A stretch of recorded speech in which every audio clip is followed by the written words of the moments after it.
Buenos días a todos nuestros oyentes. Otra vez es jueves, hace buen tiempo, ya ha llegado un tiempo más acorde, ya no tenemos tanto calor, con lo cual estamos bastante bien. Está con nosotros Angélica Ceballos, ya saben, colabora con nosotros.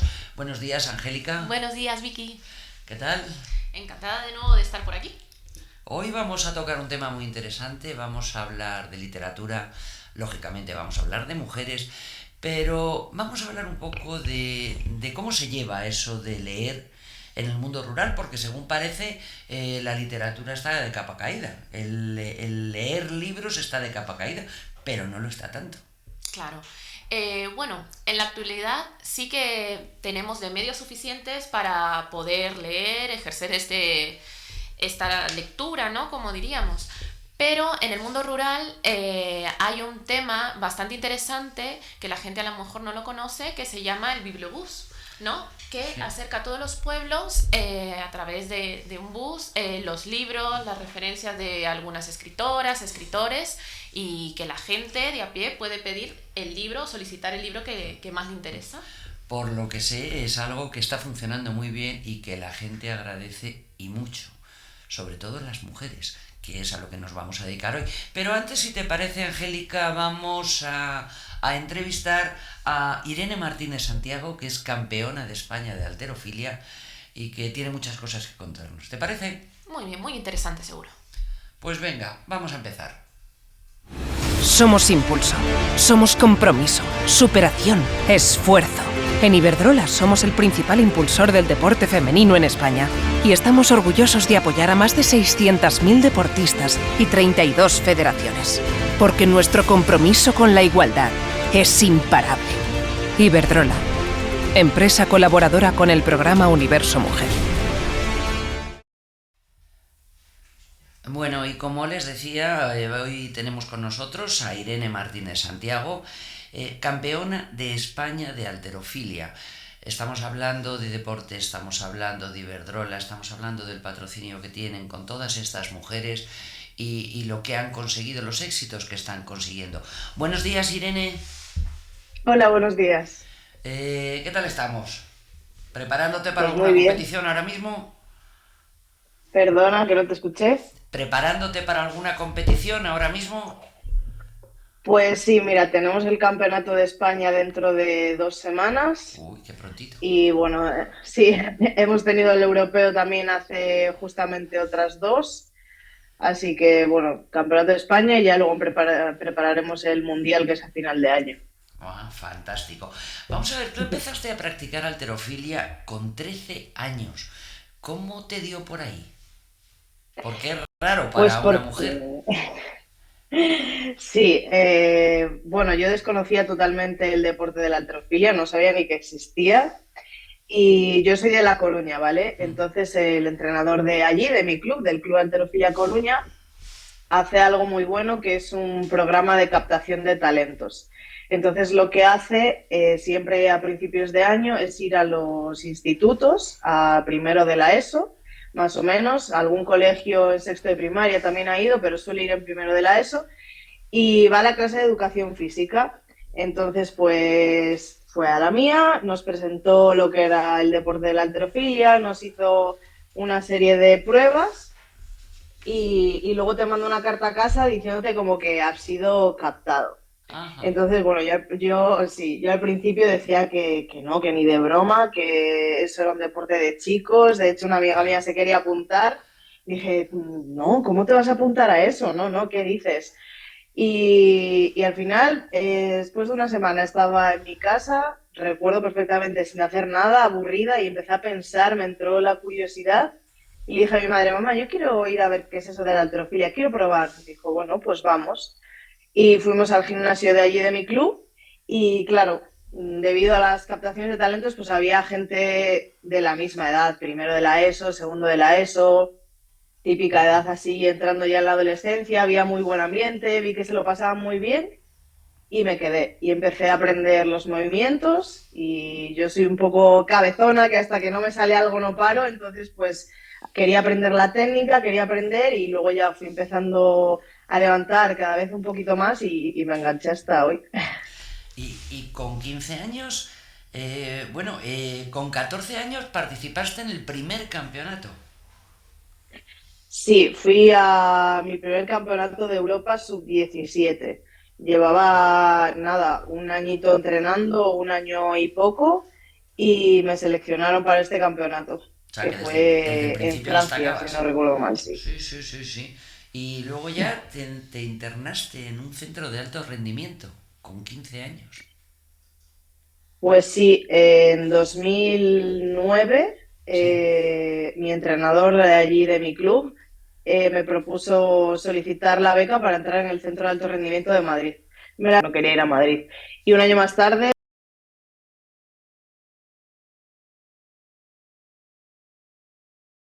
en 2009, me lo volvió a decir. Yo tenía pues eso, 15 años. Y dije, bueno, pues ¿por qué no? Me gusta la halterofilia, allí están los mejores, pues quiero probar. Y eché la solicitud y me cogieron. Recuerdo que entré y cumplí allí 16 años. La verdad es que está claro que tenías madera de campeona, porque si hablamos un poco de tus resultados, estamos hablando de 13 veces campeona de España absoluta. Tienes 10 récords de España, tercera en Europa Junior, tercera en los Juegos del Mediterráneo. Y podemos seguir. Es increíble. Una pregunta, ¿qué ha significado para ti el apoyo de una empresa como Iberdrola? Porque siempre hablamos y siempre se dice que hay que crear referentes, que tenemos que buscar referentes, los referentes desde... Pero sí es cierto que en muchos casos necesitamos apoyo y Iberdrola es una de las compañías que más apoya el deporte femenino. ¿Qué ha significado? Pues mira, Iberdrola a través de su programa de Universo Mujer, ¿vale? Tiene un patrocinio con mi federación Mm. y es un apoyo económico que nos ayuda a las mujeres pues con nuestra preparación. Por ejemplo, en mi caso, gracias a este programa, pues he podido preparar mis competiciones mejor a nivel fisioterapia, a nivel suplementación, gastos que yo necesito para llegar mejor a esas competiciones. Entonces, bueno, creo que es un patrocinio muy importante de cara a mi federación. Y luego también, pues además, los eventos que hace Iberdrola promocionando el deporte, por ejemplo, hace el Tour Universo Mujer, que es un evento deportivo en el que se presentan los deportes, pues eso también hace como que yo siento que se valora la halterofilia, que quieren captar a más gente para este deporte.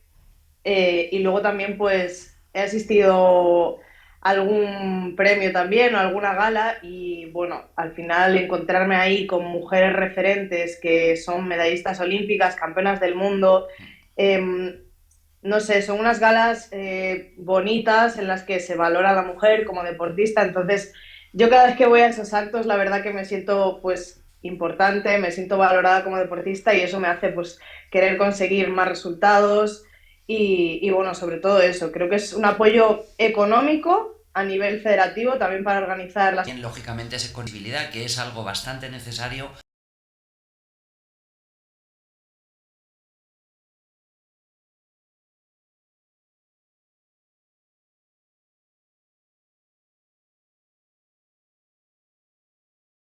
para que las mujeres se lancen a una serie de sectores que no se habían planteado, como fue tu caso en origen. Pues sí, totalmente, porque sobre todo por lo que te digo del Tour Universo Mujer, y luego pues también Iberdrola es una empresa muy importante, entonces que tiene mucha visibilidad, por lo tanto si a través de esta empresa las mujeres deportistas de deportes que, por ejemplo, yo en mi caso cuando era pequeña desconocía por completo la halterofilia, a lo mejor si hubiera existido este acuerdo con Iberdrola, pues lo hubiera conocido antes. Ajá. Sí, está claro. Una pregunta, tú estuviste a punto de jugar en los últimos Juegos Olímpicos, pero tuviste una lesión, ¿qué te pasó? Bueno, pues una lesión en la muñeca que arrastraba desde el año 2017 o 18 más o menos y en 2019 ya me lesioné por completo y tuve unas malas competiciones y bueno, pues me quedé fuera del sistema de clasificación en ese año y nada, me tuve que operar y volver a empezar. Y ya estás bien. O sea que ya te vas a Sí, presentar a los siguientes.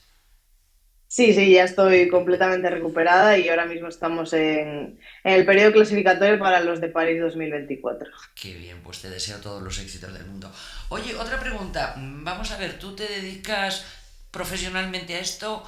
Sé que además estás estudiando fisioterapia o ya lo has acabado. ¿Qué haces? Sí, he terminado fisioterapia en 2021. Ujú. Y bueno, estuve unos cuantos años estudiando en la universidad porque al final es complicado compaginar el deporte de alto Por eso nivel te digo. con una carrera de fisioterapia, pero bueno, me lo tomé con calma, no estudiaba a tiempo completo, sino que seleccionaba asignaturas en función de mis horarios de entrenamiento y poquito a poco me lo fui sacando, tampoco tenía prisa porque no necesitaba trabajar dado que me dedico a la halterofilia profesionalmente. Y ahora mismo pues estoy centrada en la halterofilia, en clasificarme para los Juegos de París 2024 y ya está. Oye, he estado viendo un poco informaciones tuyas, entrevistas que te han hecho, y hay una cosa que me ha llamado la atención, perdón, que dices que la gente no sabe competir sin doparse. ¿Esto es solamente, te refieres solamente al mundo de la halterofilia o a todos los deportes? Bueno, creo que esa frase, ahora mismo no me acuerdo ni de dónde sale, pero seguramente sea de algún país en concreto, ¿vale? No recuerdo el contexto ni nada, pero me imagino que a lo mejor pues algún país del este en el que el Sí. dopaje para ellos es normal, entre comillas, y Ujú. que durante muchos años pues han entrenado con sustancias y en el momento en que le quitan las sustancias pues no tienen los mismos Claro. resultados, es más complicado entrenar y posiblemente esa frase venga de ahí. Sí, de alguna manera, luego lógicamente la entrevista continúa y se pone el punto de mira sobre todo en Rusia, que parece ser que Sí, está muy fichada por la Federación Internacional de Halterofilia. sí, bueno, la halterofilia tiene su mancha del dopaje por muchos casos que han dado positivo y bueno, los datos están ahí. De hecho, pues este deporte peligra en los próximos Juegos Olímpicos. En París 2024 estamos dentro, pero el Comité Olímpico Internacional pues está avisando a nuestro deporte que o hacen algo con los casos positivos de dopaje o nos van a eliminar de los Juegos Olímpicos. Y bueno, pues Rusia es uno de esos países que tiene muchos casos positivos y bueno, a ver, los resultados han bajado porque ya no hay tantos casos, pero bueno, la mancha está ahí Sí, y yo espero que para París 2024 sean unos juegos más justos y a partir de ahí pues se tomen medidas, la verdad. sí, la verdad es que sí, pero bueno, eso son cosas que hay que ir controlando, vamos evolucionando, se van haciendo más pruebas. Y bueno, pues Sí, el que esté controlado es importante porque no es lo mismo competir dopado que sin dopar. Está claro que siempre tienen más beneficios los dopados. Eso está por, clarísimo. su, por supuesto, juegan con una gran ventaja, están en un nivel superior a nosotros, sin Claro, duda, vamos. claro. Oye, a vosotros como deportistas, ¿la pandemia del COVID os ha afectado mucho?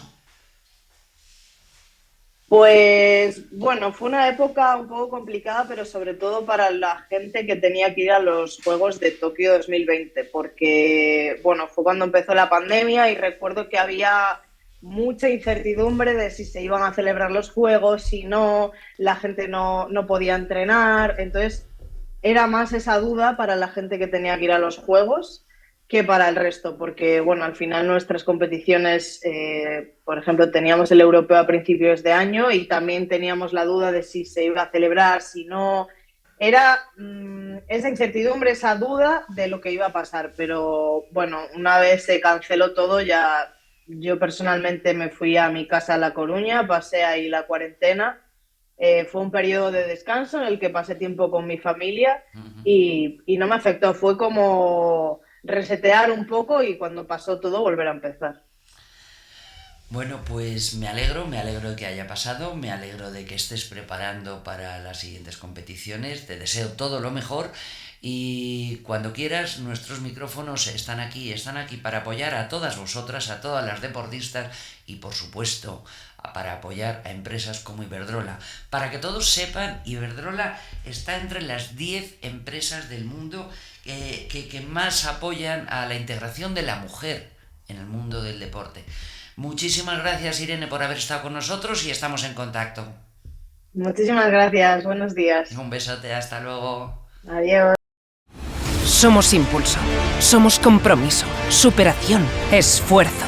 En Iberdrola somos el principal impulsor del deporte femenino en España y estamos orgullosos de apoyar a más de 600.000 deportistas y 32 federaciones. Porque nuestro compromiso con la igualdad es imparable. Iberdrola, empresa colaboradora con el programa Universo Mujer.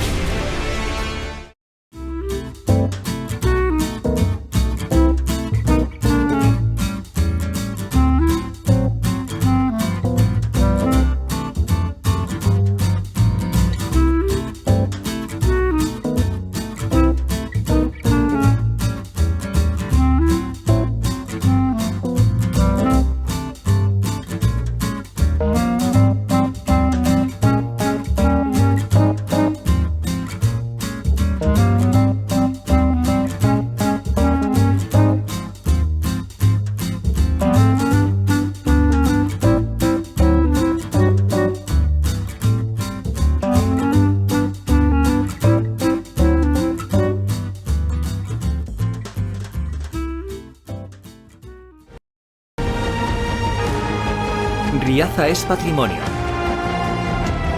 es cultura, es gastronomía, es deporte, es naturaleza. Riaza es vida.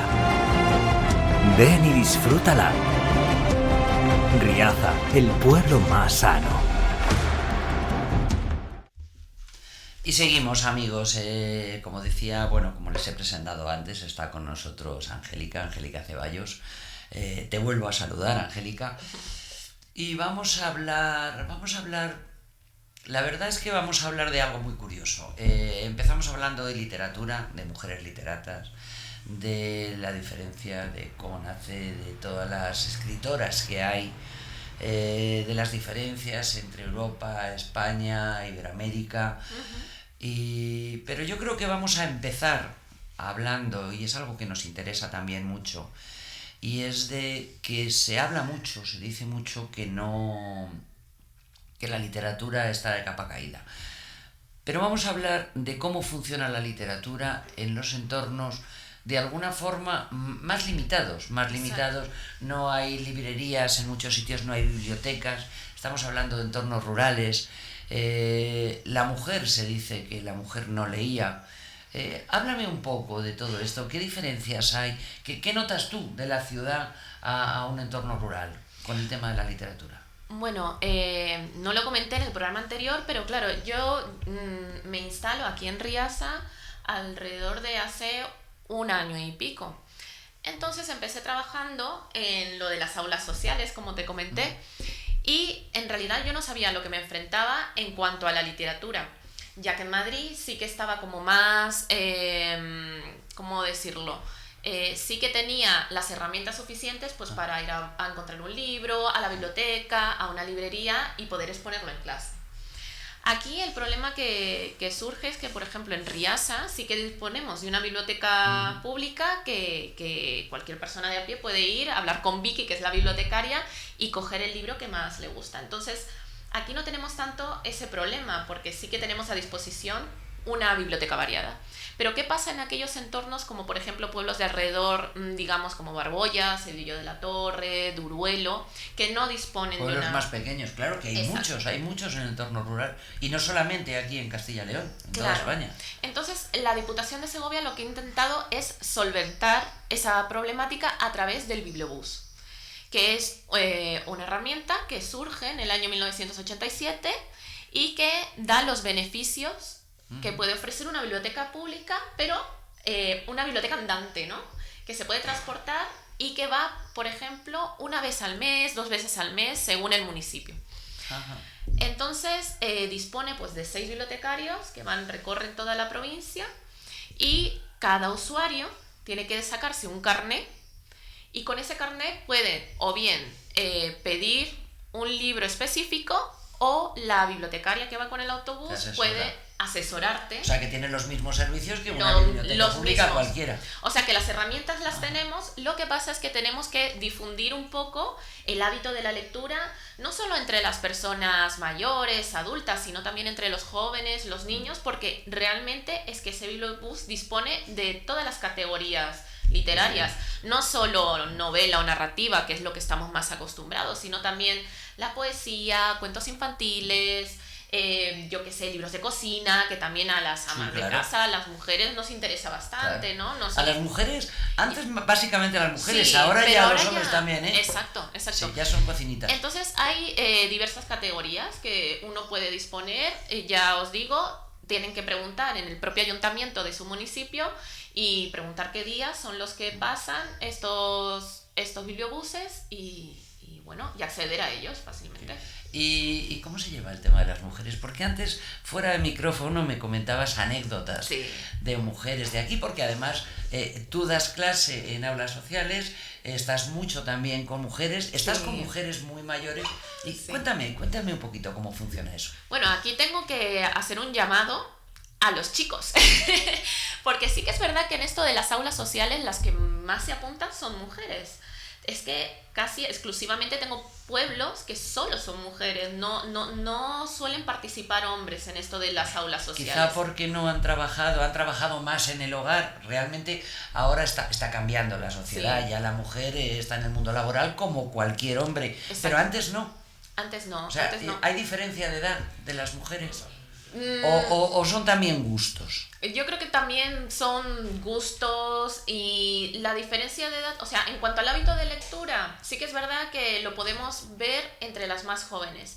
Pero como te contaba el caso particular, aquí mando un saludo a toda la gente de Cedillo de la Torre, que contaría una anécdota, pues tengo allí dos mujeres, una de casi 97 años y otra mujer de 83, que son lectoras, pero vamos, de las mejores que he visto. Con esas edades. Con esas edades. Y es que lo más llamativo es que llegas tú a clase y ellas te hacen como pequeñas reseñas de aquellos libros que han leído. Y otro dato curioso es que tienen el diario de lectura.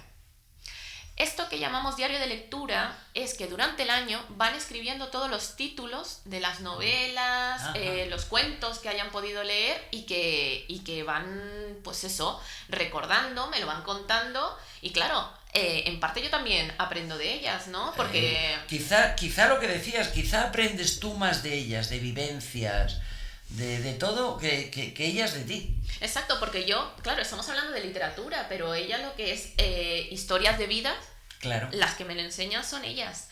Porque lo que hablábamos antes, ¿no? Es historia oral, es historia viva, ¿no? Porque ellas me pueden contar, pues, anécdotas que tenían de su infancia, que son acontecimientos históricos. Por ejemplo, yo qué sé, la posguerra, ¿no? ¿Cómo vivieron esa época? Te estoy hablando de mujeres de 80 y pico, de 90. Fíjate. Entonces ellas eran niñas y aún lo recuerdan, ¿no?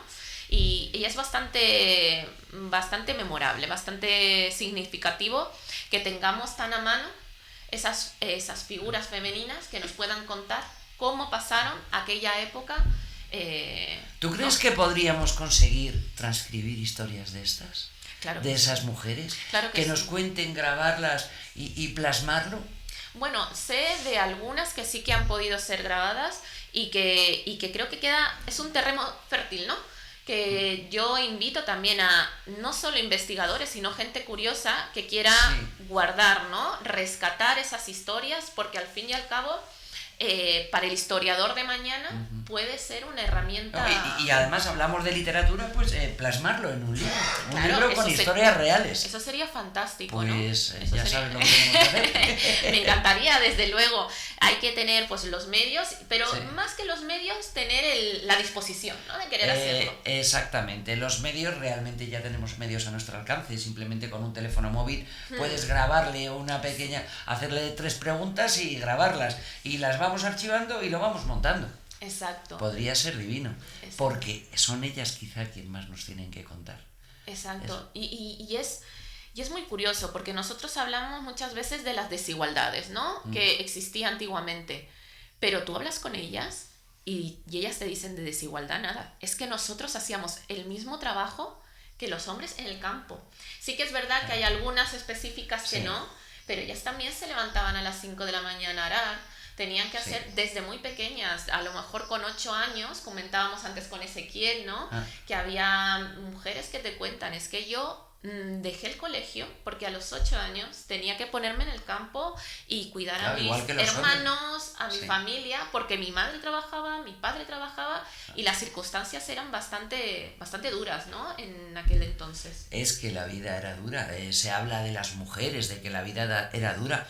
Y para los hombres también. También. Por eso digo que ellas no hablan desde la desigualdad, sino hablan desde la igualdad en el hecho de que todos tenían que ser partícipes del trabajo y era duro para todos, para ellos y para ellas. Y de hecho había muchas mujeres que también dices que la mujer estaba relegada al hogar, a criar hijos, a cocinar, y dices, sí, pero... Me refiero, a lo mejor esas eran sus atribuciones mayores, pero de alguna manera la gran mayoría de esas mujeres eran las que mandaban en casa, en el hogar. Y el marido llegaba con el sueldo y se lo daba a la mujer y la que lo administraba era ella. Exacto. Muchas veces hablamos del patriarcado, ¿no? Ahora que está muy de moda, pero también tenemos que hablar del matriarcado, en que son las cabezas de la familia. Eran las mujeres muchas veces las que tenían que llevar los cálculos. Exacto. El ahorro, toda la gestión económica de un hogar, porque muchas veces los hombres, pues claro, se iban a trabajar, pero esas gestiones prácticamente eran nulas o no sabían hacerlas y las relegaban a las esposas, a las madres, a las hijas. Si tenías muchas hijas, pues una de ellas que a lo mejor era más espabilada para las cuentas y demás, pero generalmente en lo que era la economía del hogar, bueno, creo que en toda España lo llevaban en la mayoría de los casos las mujeres, ¿no? Sí. Y volviendo al tema de la literatura, me estabas comentando el tema de las cosas que te decían y el tema de los bibliobuses. ¿Quién lee más en las zonas rurales, la mujer o el hombre? Las mujeres. Las mujeres. O sea, lo que yo he podido percibir, es más, si yo... me estaba preparando porque ahora le he dejado un poco de lado las oposiciones. Entonces fui un par de semanas a la biblioteca y sí que es verdad que cuando estaba allí sentada estudiando, la mayoría que subía a recoger algún libro o a echar un ojo eran mujeres. Mujeres conocidas de aquí de Riad, o sea, que te las puedes cruzar prácticamente. Y claro, es que, ¿sabes lo que pasa con la literatura? Que la literatura es como un medio de desconexión. Y creo que para nosotras, en muchas ocasiones, si tenemos un trabajo arduo, si necesitamos un espacio, la habitación propia que decía Virginia Woolf, ¿no? Sí. Necesitamos esa habitación propia, ese espacio donde poder desconectar y embarcarnos pues en la lectura, en historias diferentes que necesitamos, ¿no? Y yo creo que eso, las mujeres sí que están más predispuestas a asomarse a ese mundo que los hombres, por lo menos en el entorno rural. Ajá. También puede ser que tampoco se le ha incentivado tanto a los chicos, ¿no? Pero las mujeres sí que tienen esa... Quizá además las mujeres, sí es cierto que hay diferencias, somos diferentes, nos guste o no.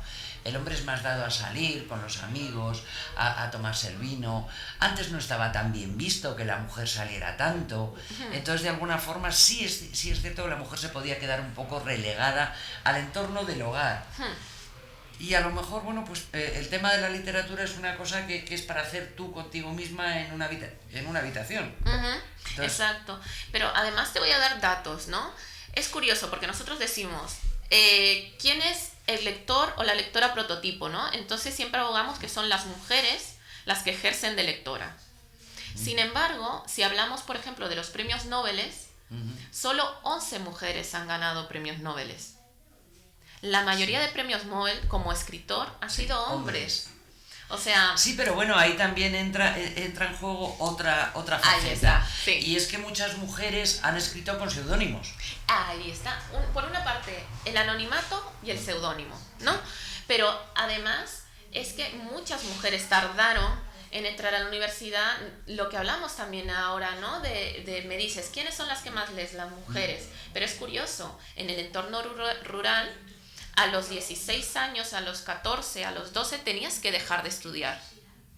Entonces muchas mujeres no se podían permitir ir a una ciudad, a seguir sus estudios, a una universidad y demás. Generalmente en familias amplias, pues era el hombre de la familia, el hijo mayor, el hijo al que sí que se le permitía seguir los estudios, siempre y cuando las oportunidades económicas las... Claro, esa es otra historia que dices, el hombre tenía más oportunidades, los primogénitos. Exacto.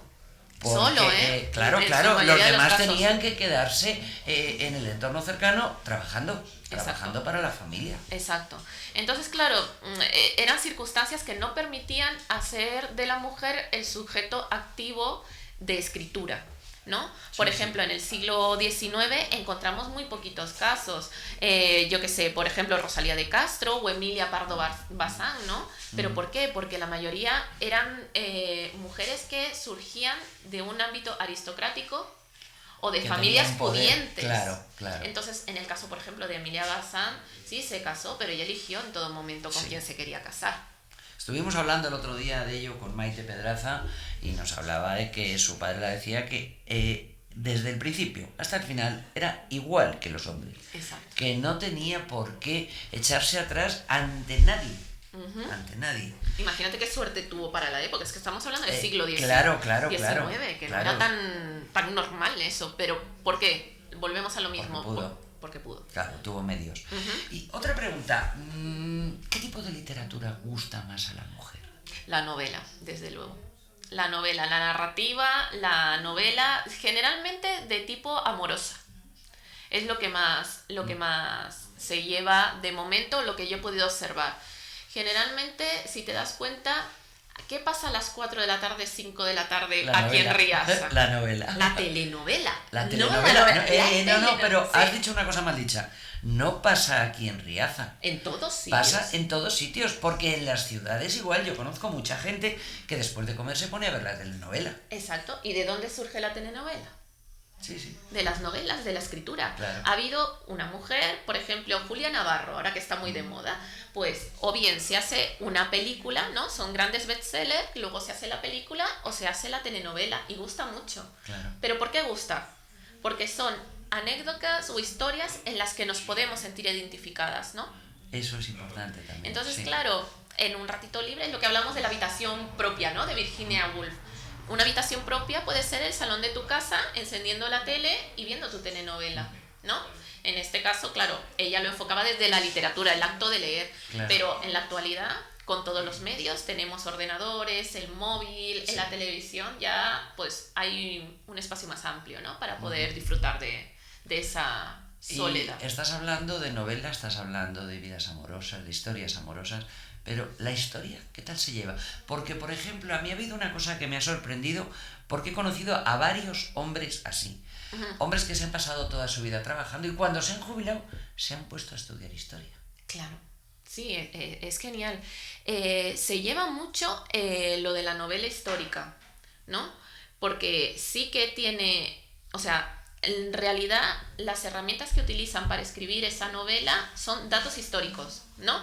Luego sí que mezclan mucha ficción, ¿no? Sí, claro, después, lo novelan un poco para que sea más ameno, claro. Sí, por ejemplo, Javier Cercas, ¿no? Que desde aquí pues recomiendo a todos los oyentes, tiene una novela preciosa que es Anatomía de un instante, ¿no? Esta novela habla, que seguramente a todos os sonará, lo de Tejero, el 23... Sí, el golpe de estado. Exacto. Pues lo narra de una forma tan bonita y es la historia de un padre y un hijo. Y cómo, o sea, paralelamente... Sí, le saca datos reales y lo mezcla con ficción. Exacto, nos está hablando del momento de cómo surgió, pero a la vez va entrelazando capítulos con la historia del padre y del hijo. Y es verdad que, claro, cuando lees, yo porque no lo viví directamente, pero para esa generación es volver al pasado y recordar esos instantes que son bastante conocidos por gente de aquí, ¿no? Por todos. Y sí que es verdad que mucha gente que no ha tenido la oportunidad de estudiar de joven, lo que me hablabas, ¿no? Muchos hombres, luego, hombres y mujeres, ¿no? Luego, después de poder haber sacado lo que es la secundaria para adultos, que eso también es muy interesante de hablar, ¿eh? Se saca la secundaria para adultos y se presentan a los exámenes de la universidad que son distintos para adultos. O sea, personas mayores de 40, si mal no recuerdo, se presentan a otros exámenes para poder ingresar a la universidad. Y la mayoría sí. Y cada vez hay más gente. Exacto. Y la mayoría de gente lo que suele presentarse es para historia, literatura, historia del arte, ¿no? Todo lo que son las humanidades. Sí. No, la verdad es que la vida no deja de sorprenderte constantemente. Me acuerdo el año pasado, que yo no lo sabía, pero resulta que aquí hay una academia de pintura. Ah, mira, me estoy enterando. Bueno, pues nos trajeron una serie de cuadros que me cachis tú. Ya. Alucinas. Gente que no había estudiado pintura, gente que no había pintado nunca. De alguna forma lo utilizaban un poco pues como entretenimiento, ratos libres, según dicen, aquí el invierno es muy largo, yo todavía no me he enterado. Más que nada porque el invierno es exactamente igual que el verano, pero sí dicen que el invierno es demasiado largo, sobre todo en los pueblos. Claro. Entonces, bueno, por los ratos libres, pues la gente va a la academia de pintura. ¿Y qué cuadros trajeron? Hicieron una exposición, presentamos aquí una serie de cuadros, ya te los enseñaré porque creo que los tengo en el móvil, impresionantes. Sí, lo de la exposición sí me había enterado, pero no sabía que habían clases específicas. Sí. Lo que sí que tengo entendido y que también, pues eso, para que los oyentes sepan y se puedan apuntar, es que a la par que hay aulas sociales, que es lo que suelo dar clase aquí, también existe manualidades. Entonces ya no solo pintura, sino en plan restauración de muebles, todo lo que tenga que ver con lo textil y demás. Y también mucha gente se apunta y al final del curso hace sus exposiciones y está genial. Porque claro, como también se dispone de más tiempo, generalmente ¿quién tiene más tiempo? Pues la típica persona que a lo mejor ha llegado aquí se gana el tiempo, ¿eh? Sí, pero me refiero más gente adulta, ¿no? Gente que se ha jubilado, sí, claro, ¿no? Claro. Que puede disponer de ese tiempo y desarrollar las aficiones que a lo mejor de jóvenes, por tema de trabajo, por tema de tal, no ha podido desarrollar. Y me parece fantástico, ¿no? Que se invierta el tiempo en algo tan placentero como puede ser el arte, la pintura, el textil, la restauración o la cultura, ¿no? Que hace mucha falta. Yo creo que es eso, cuando la gente se jubila, cuando te vas haciendo mayor, es cuando más interés muestras por esas cosas. Además te llaman la atención las curiosidades, te lo contaba antes fuera del micrófono. Para mí la historia de la forma que se estudia o que se ha estudiado no conduce a nada. No conduce a nada porque te enseñaban fechas, datos y nombres. Grandes y personajes. eso se olvida. Pero si te cuentan la anécdota, la curiosidad, eres tú el primer interesado en investigar sobre ese episodio de la historia. Y eso sí se te queda. Sí, generalmente se retiene más cuando te cuentan algo, pues, no sé, como el cotilleo, ¿no? Necesitas esa chispita para recordarlo luego y comentárselo a tus amigas, a tus amigos y Exactamente. Y serlo más memorable, sí, es verdad. Pues, ¿qué más te puedo preguntar? De alguna forma, aquí me hablas, bueno, lo hemos mencionado un poquito, de la literatura disfrazada de masculinidad. Sí. ¿Qué quieres decir con eso? A ver, eso de literatura disfrazada de masculinidad es que, sobre todo en el siglo XIX, siglo XX, muchas escritoras necesitaban de un nombre masculino para poder publicar sus obras, ¿no? O, en muchos casos, eran los nombres de sus maridos. Se han dado varios casos. Se han dado muchísimos casos que utilizaban, por ejemplo, el caso de... Pero eso lo tenemos en todos los sitios, lo tenemos en músicos, todos. Lo tenemos en escritores, en el arte. Tenemos en el arte, en premios Nobel, que la mujer estaba detrás, era detrás y a lo mejor era hasta ella. Sí, hay una película que está muy bien, que trata de una pintora, ¿no? Que también se casó con un artista y el que publicaba sus obras era él y el que firmaba era él, pero la que dibujaba era ella, la película se llama Ojos Grandes. Y es muy interesante porque era un tipo de pintura bastante comercial. Entonces se ganaba muchísimo dinero con lo que se producía. Entonces, claro, al final de sus días ellos se divorcian y claro, a ver cómo se reparte, claro. Y bueno, tuvieron que entrar en juicios y demás porque, claro, Bueno, ella se quedó sin nada. Sin nada. Porque, claro, ¿quién era el que firmaba? Aunque ella dibujaba. Entonces, Claro. ¿tú cómo podías demostrar que era...? Es que era imposible. Exacto. Salvo que tú siguieras pintando y entonces se Ay, demostrara. claro. Ya, claro. O sea, que por eso os recomiendo esta película porque el desenlace es maravilloso. Pues ya Maravilloso. saben nuestros oyentes, ojos grandes, ¿no? Sí, sí, sí. Big Eyes. Está en inglés, pero sí, lo podéis ver. Muy interesante. Pues, Angélica, seguimos la semana que viene. Sí. Porque tenemos aquí mucho para escribir. Sí. Yo te he dado ahí un esquema, o sea que de aquí podemos sacar mucha chicha. Como Tenemos mucho, tenemos que hablar de la época de la transición, tenemos que hablar de Iberoamérica, de la generación del 50. Hay mil temas para hablar. Sí, y además que la mujer en cada contexto histórico ha ido evolucionando, no son las mismas necesidades, no son las mismas problemáticas, entonces creo que podemos sacar muchos temas.